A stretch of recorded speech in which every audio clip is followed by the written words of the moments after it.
Fim salvos. 24 de julho.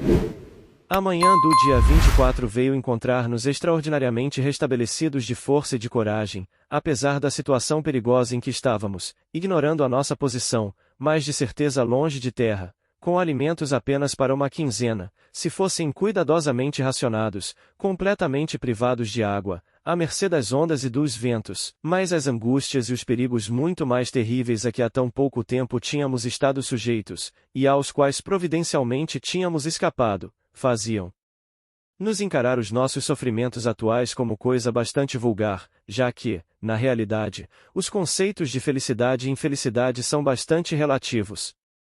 Ao nascer do sol, preparávamo-nos para recomeçar as nossas tentativas para retirar mais qualquer coisa da despensa. Quando começou a chover com certa intensidade, nós tentamos recolher a água com o pano que já nos tinha servido para este fim.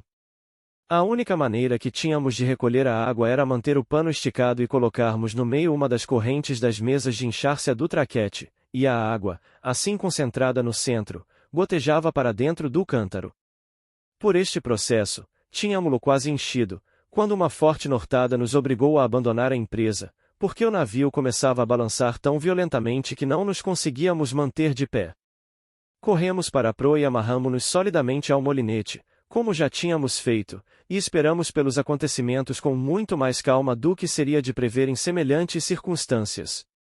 Ao meio-dia o vento refrescou, era já uma brisa de meter 2 rises, e à noite, era forte, acompanhada de ondas altas. No entanto, como a experiência nos tinha ensinado o melhor método para dispor as nossas amarras, suportamos aquela triste noite sem demasiada inquietação, embora estivéssemos sempre inundados e em perigo constante de sermos arrastados para o mar. Felizmente, a temperatura extremamente quente fazia com que a água quase fosse agradável. 25 de julho. De manhã a tempestade não passava de 10 nós e o mar estava tão calmo que podíamos andar a seco na coberta. Mas, para nossa grande tristeza, vimos que 2 dos nossos potes de azeitonas, assim como todo o presunto, tinham sido arrastados pelo mar, apesar de todo o nosso cuidado em os prender muito bem. Resolvemos não matar ainda a tartaruga, contentando-nos em comer algumas azeitonas e em beber uma pequena ração de água misturada com vinho em partes iguais. Esta mistura servia para nos aliviar e reanimar, evitando assim a dolorosa embriaguez que resultara do vinho do Porto. O mar ainda estava um pouco agitado para recomeçarmos as nossas tentativas na despensa. Durante o dia, vieram à superfície, através da abertura, vários objetos sem interesse para a nossa situação presente, os quais deixamos serem levados pelo mar. Verificamos também que o casco se inclinava cada vez mais, de forma que já não conseguíamos manter-nos de pé, sem nos agarrarmos. Assim passamos um dia melancólico e dos mais penosos. Ao meio-dia, o sol estava quase a pino sobre as nossas cabeças e não duvidamos de que aquela longa sucessão de ventos de norte e de nordeste nos tinha arrastado para as proximidades do Equador. Ao anoitecer, vimos alguns tubarões e ficamos fortemente alarmados com um deles, que era enorme e que se aproximou de nós com a maior audácia. A certa altura, uma guinada fez submergir profundamente a coberta, o monstro nadava por cima de nós, debatendo-se durante alguns minutos mesmo por cima da escotilha, acabou por atingir seriamente Peters com a cauda. Felizmente, uma onda forte afastou-o de bordo. Com o tempo calmo, ter-nos-ia sido relativamente fácil capturar um deles. 26 de julho. De manhã, o vento tinha acalmado bastante, como o mar também amainara, resolvemos recomeçar a nossa pesca às provisões na despensa. Depois de um árduo trabalho todo o dia, concluímos que nada mais tínhamos a esperar dali, porque os tabiques tinham sido arrancados durante a noite e as provisões tinham deslizado para o porão. Como devem imaginar, este facto encheu-nos de desespero. 27 de julho. Mar quase calmo com uma ligeira brisa sempre norte de oeste. Como a temperatura era muito elevada, aproveitamos para secar as nossas roupas. Sentimos muito alívio contra a sede e bem-estar, tomando banho no mar, mas sempre com a maior prudência, porque tínhamos medo dos tubarões, que durante o dia tínhamos visto a nadar à volta do navio. 28 de julho. Continuação de bom tempo. O brigue começava a inclinar-se de uma maneira tão alarmante que receamos que se voltasse definitivamente, de quilha para cima. Preparamo-nos o melhor possível para esta contingência. Amarramos a nossa tartaruga, o cântaro de água e os 2 últimos potes de azeitonas a barlavento, tão longe quanto possível do casco, debaixo das grandes mesas da enxárcia. O mar manteve-se calmo todo o dia, com pouco ou nenhum vento. 29 de julho. Continuação de bom tempo. O braço ferido de Augusto começava a apresentar sintomas de gangrena. O meu amigo queixava-se de um entorpecimento e de uma sede excessiva, mas não sentia dores agudas. Nada podíamos fazer para o aliviar, a não ser esfregar-lhe os ferimentos com um pouco de vinagre das azeitonas, o que parecia não dar qualquer resultado.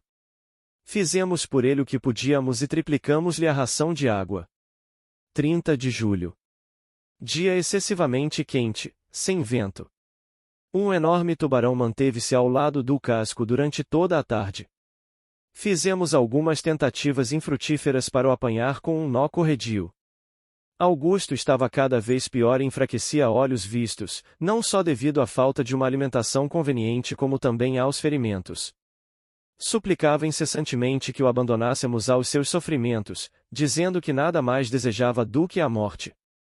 Naquela noite, comemos as nossas últimas azeitonas e encontramos a água do cântaro demasiado pútrida para conseguirmos beber sem lhe misturar um pouco de vinho. Decidimos que na manhã seguinte mataríamos a tartaruga. 31 de julho.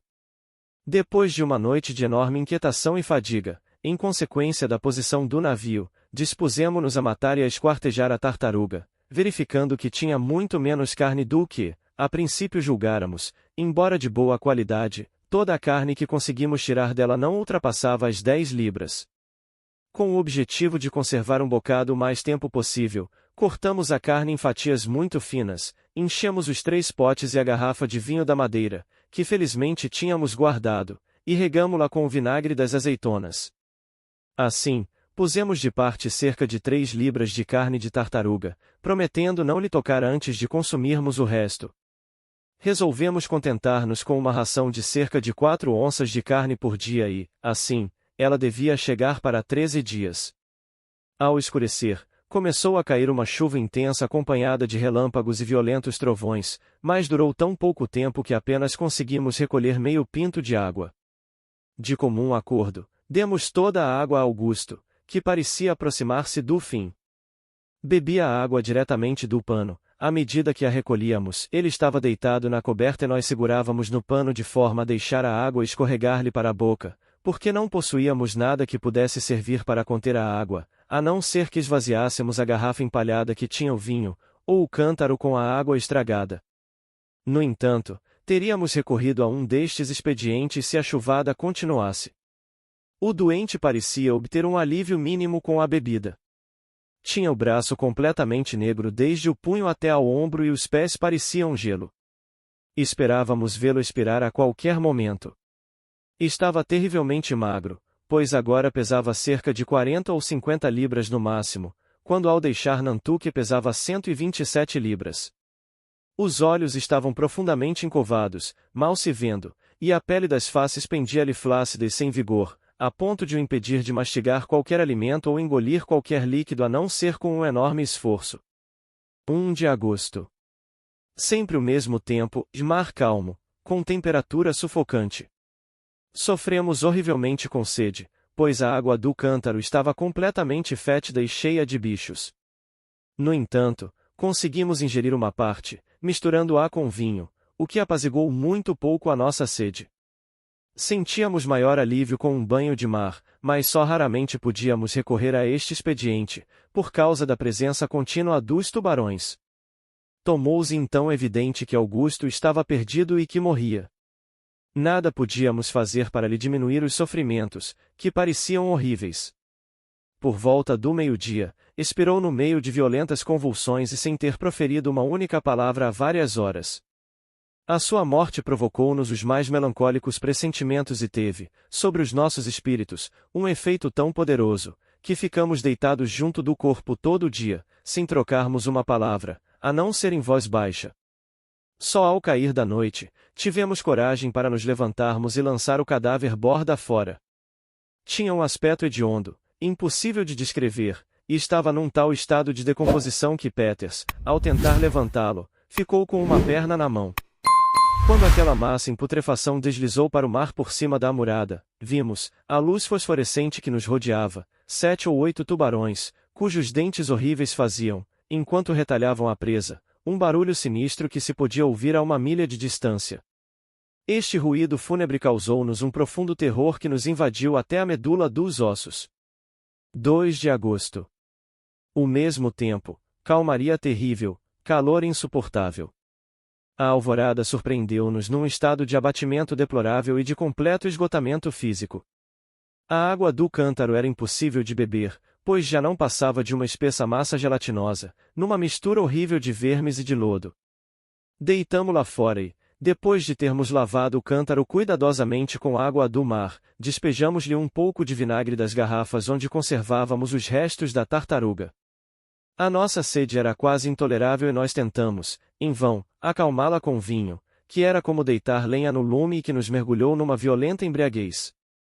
Depois, tentamos aliviar o nosso sofrimento com uma mistura de vinho e de água salgada, mas o resultado imediato foram náuseas violentas e não voltamos a recorrer a tal processo.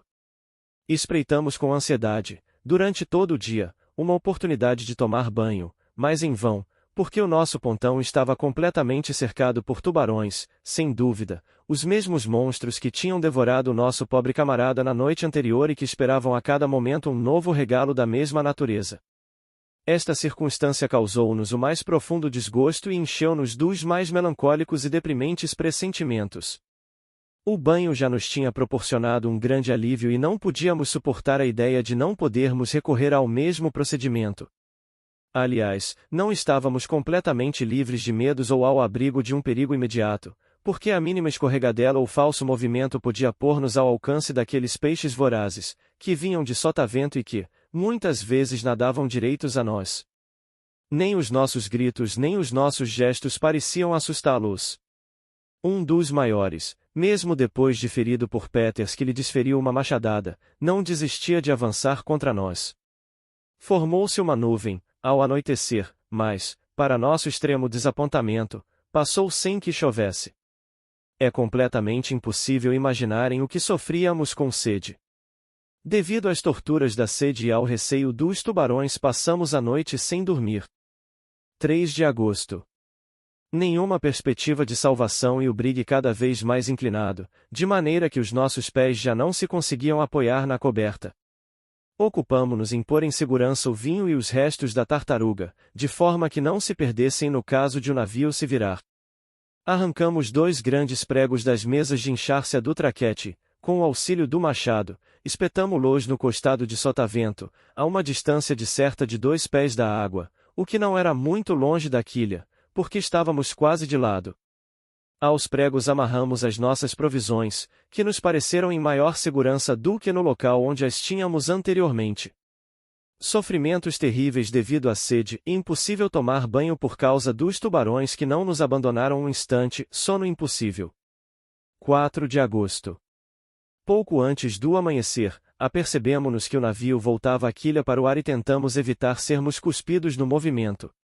Primeiro, a revolução foi lenta e gradual e conseguimos, com facilidade, trepar até sotavento, pois tínhamos tido a feliz ideia de deixar pender uma das cordas que prendiam as provisões.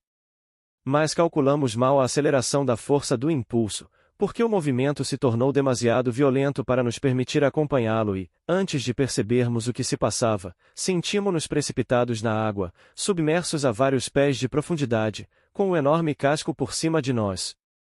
Ao mergulhar, fora obrigado a largar a minha corda e, sentindo que estava debaixo do navio e completamente sem forças, resolvi não fazer o mínimo esforço para me salvar e resignei-me a morrer. Mas, enganava-me mais uma vez, porque não me lembrará do ressalto natural do casco de sotavento. O turbilhão de água, causado por aquela revolução parcial do navio, trouxe-me à superfície ainda mais depressa do que tinha mergulhado. Ao vir à tona de água, encontrava-me, segundo os meus cálculos, a cerca de 20 jardas do casco do navio que estava de quilha para o ar, balançando em todas as direções, e o mar estava agitado e cheio de violentos turbilhões. De Peters não havia sombra. Uma barrica de óleo flutuava a alguns pés de mim, assim como outros objetos provenientes do brig, espalhados ao acaso. O meu principal terror foi os tubarões que sabia estarem perto. Para os afastar de mim, se tal fosse possível, batia violentamente na água com as mãos e com os pés, enquanto nadava para o casco e fazia muita espuma. Não duvido que foi este expediente, por mais simples que pareça, que me salvou a vida, porque, antes do brig se voltar, o mar à nossa volta fervilhava de tal maneira com estes monstros que devo ter estado, e certamente estive, em contato com eles durante o meu trajeto. Por um grande acaso e felizmente consegui chegar ao navio são e salvo, mas estava completamente esgotado pelo violento esforço que precisará fazer e nunca teria sido capaz de trepar sem a ajuda oportuna de Peters que, tendo trepado para a quilha pelo outro lado do navio, reapareceu, para grande alegria minha, e me atirou uma corda, uma das que tínhamos atado aos pregos. Mal tínhamos escapado a este perigo e já a nossa atenção se detinha noutra iminência não menos terrível, e morrer de fome. Todas as nossas provisões tinham desaparecido, arrastadas pelo mar, apesar do cuidado que tivéramos em colocá-las num sítio seguro. Não vendo qualquer possibilidade de arranjarmos outras, abandonamo-nos ao desespero e começamos a chorar como crianças, não tentando nenhum encorajar o outro. É difícil compreender a nossa fraqueza e aqueles que nunca se encontraram em semelhante situação julgarão que tudo isto é inverossímil, mas devem lembrar-se que a nossa inteligência estava tão desorganizada por aquela longa série de privações e de terrores, que, naquele momento, não podíamos ser considerados como seres racionais. Posteriormente, enfrentando perigos quase tão graves, se não mais graves, lutei com coragem contra todas as desgraças e Peters, como verão, mostrou uma filosofia estoica, quase tão inconcebível como o seu atual abandono e imbecilidade infantil. O estado de espírito é o responsável por esta diferença. A viragem do brig e mesmo as suas consequências, ou seja a perda do vinho e da tartaruga, não teriam tornado a nossa situação muito pior do que antes, se não tivessem desaparecido também os panos e as mantas, que nos tinham servido para recolher a água da chuva, assim como o cântaro onde aguardávamos, pois encontramos o casco, a partir de 2 ou 3 pés da precinta até a quilha e toda esta, coberta por uma espessa camada de grandes percebes, que nos forneceram uma alimentação excelente, das mais nutritivas. Assim, o acidente que a princípio nos tinha causado tanto medo, acabou por nos trazer mais vantagens do que prejuízos. No que diz respeito a duas coisas muito importantes, tinha-nos descoberto uma mina de provisões, que não conseguiríamos esgotar num mês, e tinha contribuído grandemente para aliviar a nossa posição, já que, agora, nos encontrávamos muito mais à vontade e muito menos expostos do que antes. No entanto, a dificuldade em obter água fazia-nos esquecer todos estes benefícios resultantes da mudança da nossa posição. Para podermos aproveitar, o mais possível, a primeira chuvada que caísse, despimos as camisas a fim de as utilizarmos como tínhamos feito com os panos. Mas, é evidente, que por este meio, não esperávamos conseguir recolher mais do que 1/8 de pinto de cada vez, e mesmo assim em condições favoráveis. Durante todo o dia não apareceu uma nuvem sequer e o nosso sofrimento devido à sede tornou-se quase intolerável. À noite, Peters conseguiu dormir durante cerca de 1 hora, um sono agitado, mas eu, devido à intensidade do meu sofrimento, não fechei os olhos um minuto que fosse. 5 de agosto. Levantou-se uma fresca brisa que nos levou através de uma massa de algas, entre as quais tivemos a sorte de encontrar 11 caranguejos pequenos, que constituíram uma refeição deliciosa. Como as carapaças eram muito tenras, também as comemos, mas verificamos que nos faziam muito mais sede que os percebes. Não vendo qualquer vestígio de tubarões entre as algas, aventuramo-nos a tomar banho e permanecemos na água durante 4 ou 5 horas, sentindo uma acentuada diminuição da nossa sede. Sentimos-nos muito reconfortados, e depois de apanharmos um pouco de sol, passamos uma noite menos penosa do que a anterior. 6 de agosto. Fomos beneficiados com uma chuva forte e contínua que durou desde o meio-dia até perto da noite. Lamentamos então amargamente a perda do cântaro e da garrafa, porque, apesar da insuficiência dos meios de que agora dispunhamos para recolher a água, teríamos enchido um dos recipientes, ou talvez até os dois. De qualquer maneira, conseguimos apaziguar os ardores da nossa sede, deixando as nossas camisas ficarem saturadas de água e espremendo-as depois, de forma a que o líquido precioso corresse para nossa boca. Passamos todo o dia nesta ocupação. 7 de agosto. Ao amanhecer, descobrimos, os dois ao mesmo tempo, uma vela a leste que, sem dúvida, se dirigia para nós. Saudamos esta maravilhosa aparição com um longo e fraco grito de êxtase, e começamos imediatamente a fazer todos os sinais possíveis, a agitar as nossas camisas, a saltar tão alto quanto a nossa fraqueza nos permitia e até a gritar com quanta força tínhamos, embora o navio estivesse a uma distância superior a 15 milhas. Entretanto, continuava a aproximar-se de nós e verificamos que, se navegasse sempre na mesma direção, acabaria infalivelmente por passar muito perto de nós e por nos ver. Cerca de 1 hora depois de o termos descoberto, já distinguíamos facilmente os homens na coberta. Tratava-se de uma escuna, comprida e baixa, com a mastreação muito inclinada para a popa, e parecia ter uma tripulação muito numerosa. Sentimos, então, uma terrível angústia, porque era praticamente impossível que não nos vissem, mas podia acontecer que não nos quisessem recolher, deixando-nos perecer sobre os destroços do nosso navio, ato de crueldade verdadeiramente diabólica que, por mais incrível que pareça, tem sido praticado por seres que são considerados como pertencentes à espécie humana. Mas, desta vez, e graças a Deus, isso não aconteceria, porque em breve notamos um movimento súbito na coberta do navio desconhecido, que içou o pavilhão inglês e que navegou direito a nós. Meia hora depois estávamos no camarote. A escuna era Jane Guy de Liverpool, o seu capitão, Guy, e o seu destino os mares do Sul e o Pacífico, para caçar focas e comerciar.